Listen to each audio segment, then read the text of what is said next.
Iran युद्धामुळे हवाई वाहतूक महागलेली आहे। त्यात 1 एप्रिलपासून हवाई वाहतुकीचे दर आणखीनच वाढण्याची शक्यता आहे। एव्हिएशन मंत्री राम मोहन नायडू यांनी दिलेल्या माहितीनुसार एअर टर्बाइन फ्युएलच्या किमती दर महिन्याच्या पहिल्या दिवशी निर्धारित होतात।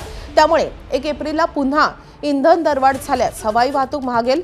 फेब्रुवारीत ATF 91 रुपये प्रति लिटर होतं, ते मार्च महिन्यात 97 रुपयांपर्यंत पोहोचलंय। उदाहरण द्यायचं झालं तर दिल्ली मुंबई विमानाला 6000 लिटर इंधन लागतं, म्हणजे विमान कंपनीला दरवाढीनंतर अतिरिक्त 36,000 रुपये खर्चावे लागतात। अर्थात हा भार प्रवाशांच्याच माथी मारला जातो। कंपन्यांनी याआधीच इंधन सरचार्ज लागू केलाय। पश्चिमेकडच्या देशांकडे जाणाऱ्या विमानांना सध्या लांबचा वळसा घेऊन जावं लागतंय, त्यामुळे इंधन खर्च वाढलाय।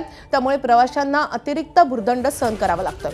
आंतरराष्ट्रीय प्रवासाप्रमाणेच देशांतर्गत प्रवासही कमालीचा महाग झालाय। बंगळुरू दिल्ली विमान प्रवासाचं तिकीट 1500 ते 3000 रुपयांनी महाग झालंय। बंगळुरू अंदमान तिकीट 5 ते 10,000 रुपयांनी महागलंय। गोव्याला जाणारी विमानही महागलेली आहेत। त्यातच आता 29 मार्च पासून DGCA समर शेड्यूल लागू करणार आहे। यावेळी गेल्या वर्षीच्या तुलनेत जवळपास 2500 उड्डाणं कमी आहेत आणि त्यामुळे कमी सीट्स, महाग इंधन आणि अधिक मागणी यामुळे तिकिटांचे दर कडाडणार हे निश्चित आहे। ABP माझा, उघडा डोळे बघा नीट।